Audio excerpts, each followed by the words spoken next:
Okay, this is the commentary for Lost Custody, the Dear Abby letter. This is an interesting letter.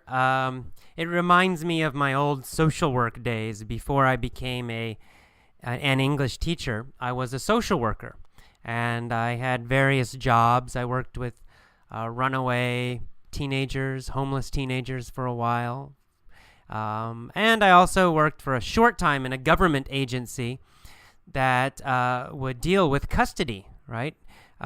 We would investigate children who had been abused and decide, should the parents have custody, or should the government take custody, or should someone else have custody. To be honest, I hated that job, and I quit pretty quickly. I did not last very long in that job. It was a horrible job. But no, I did have some other very nice social work jobs. In general, social work was fine, but that job in particular was pretty terrible, as you can imagine. A lot of terrible situations for the children, and sometimes I didn't agree. I didn't think that the government should take custody of some of the children. Anyway, it really kind of a terrible situation. But anyway, in this letter, we've got this young mother, and she's worried about losing custody of her child, her son.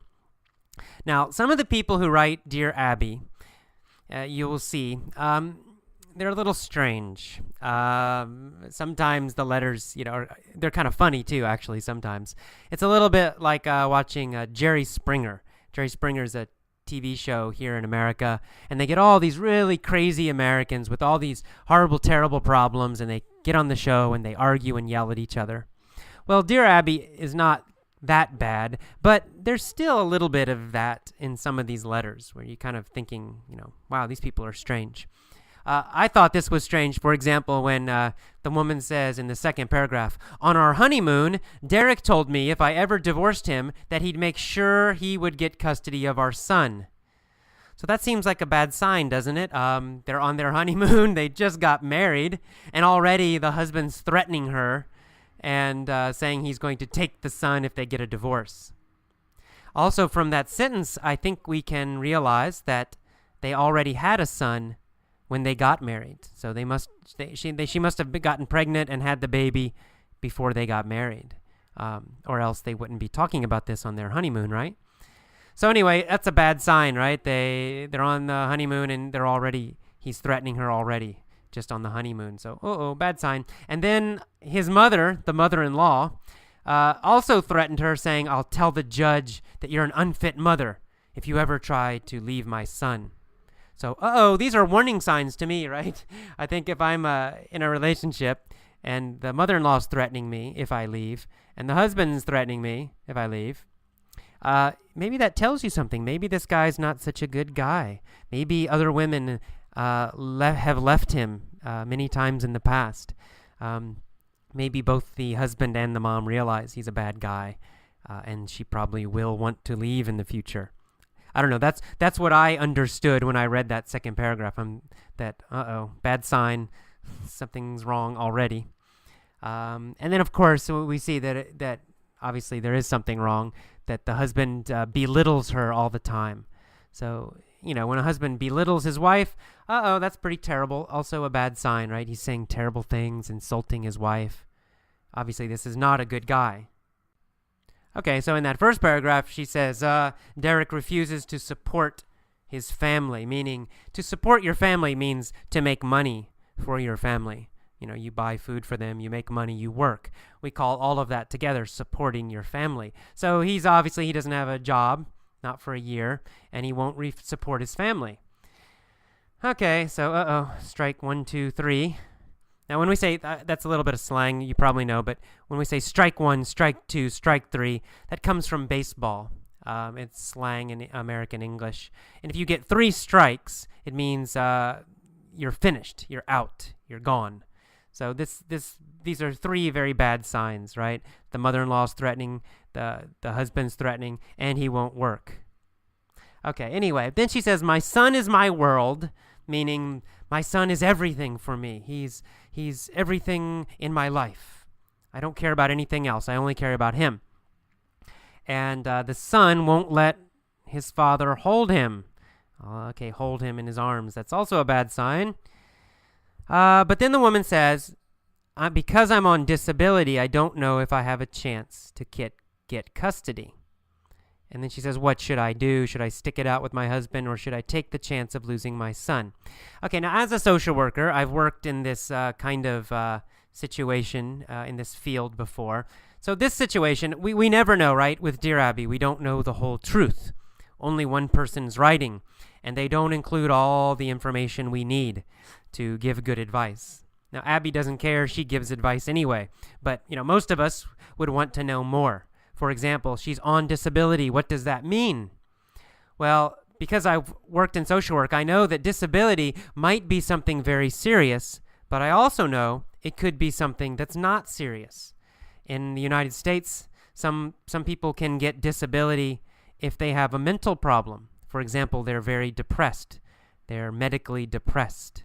They're always depressed. Well, sometimes they get a lawyer and they can get disability. They can get money from the government because of that. Sometimes people who are alcoholics or drug addicts can get disability. They can get money from the government because they are alcoholics or drug addicts and they have a hard time working. So, obviously, these are not such serious physical problems. So this woman, we don't know. We have no idea. She might be in a wheelchair and can't walk, or she might be a former alcoholic. We really don't know what the disability is. And of course, it would be a big important point to know if she has disability because she has a mental problem that's very serious. Maybe she's not a fit mother. Maybe she would be an unfit mother. However, if she has some just physical problem, obviously it's no problem at all. She could easily get her son. So it's hard to know what to tell this woman, right?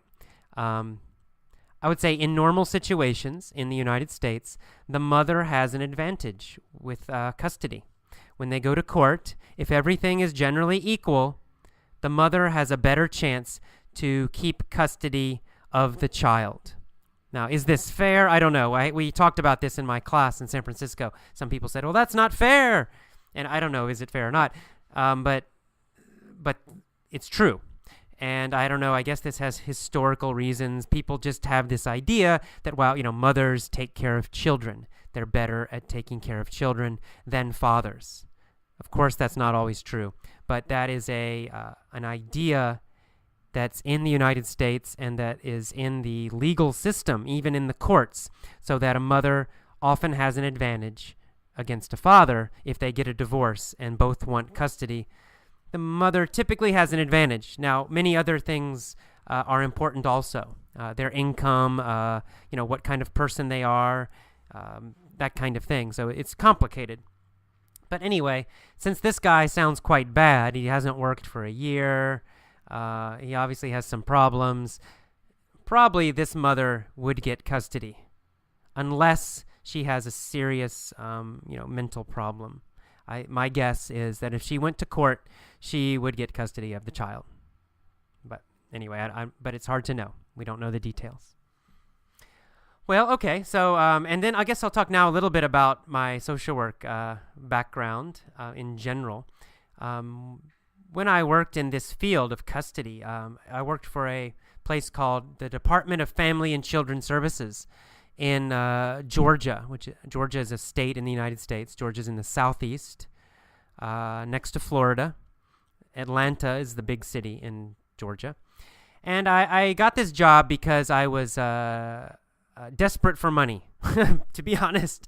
I had decided, in fact, to live in my car for a while. Now, I did this by choice. No one forced me to do it. And I could get a job if I wanted to, but I just decided I wanted to live very, very simply.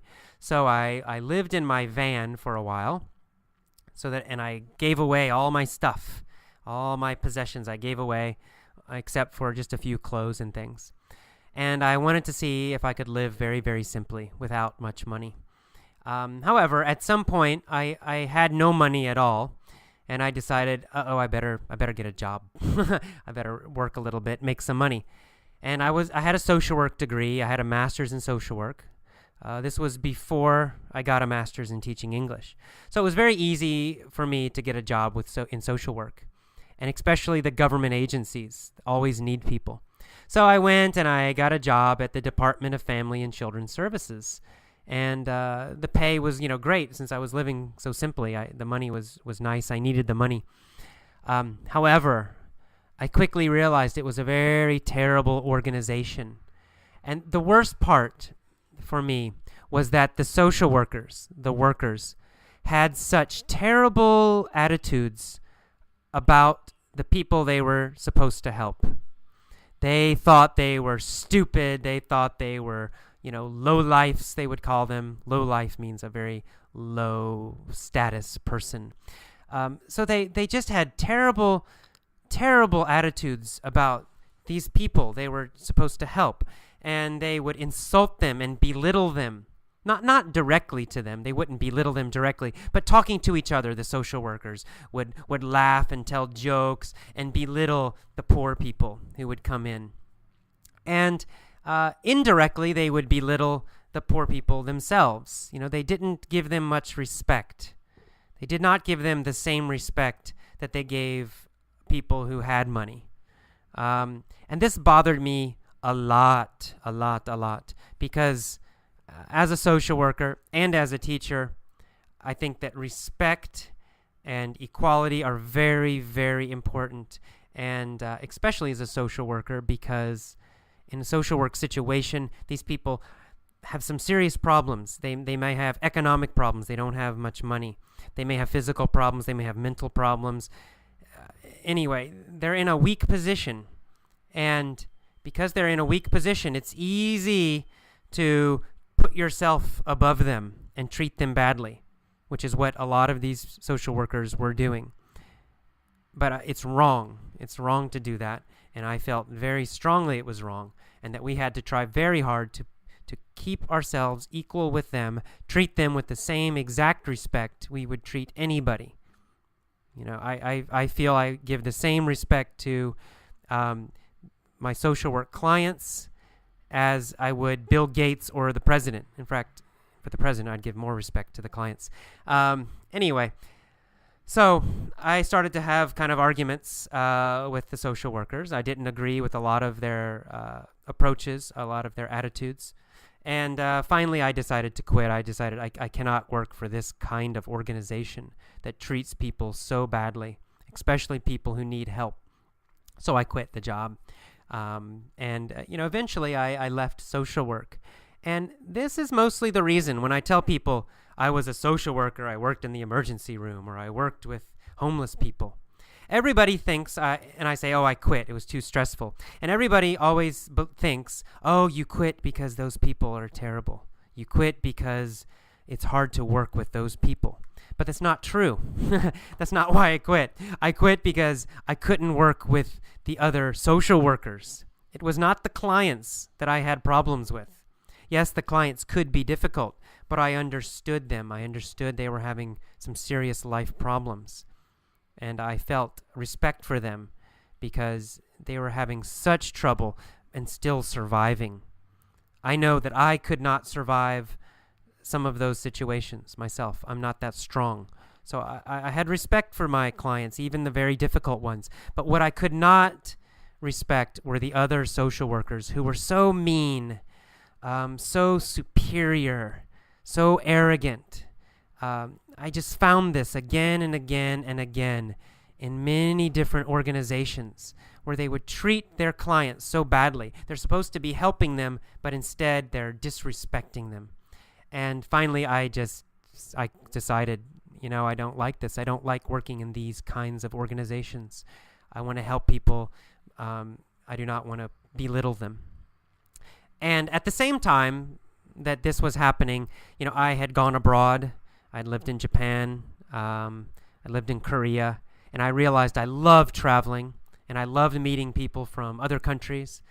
And I became more and more interested in teaching. And I loved it. It's so much fun. Every day I would go to school and go to class, and I would meet people from other countries and learn from them, and they would learn from me, and it was just so much fun. I really loved it. And finally I decided, this is what I really love to do, and social work's nice, but I love teaching. It's my passion, and this is what I want to do. And so I went back to school and I got my master's degree in teaching English, and I worked in Thailand for a while and started this website, etc. Anyway, so there's my life story in a nutshell, in a very quick summary. All right, so that's all for today's commentary for the lost custody letter. More Dear Abby letters will be coming, and I hope you enjoyed this one. See you next time. Bye-bye.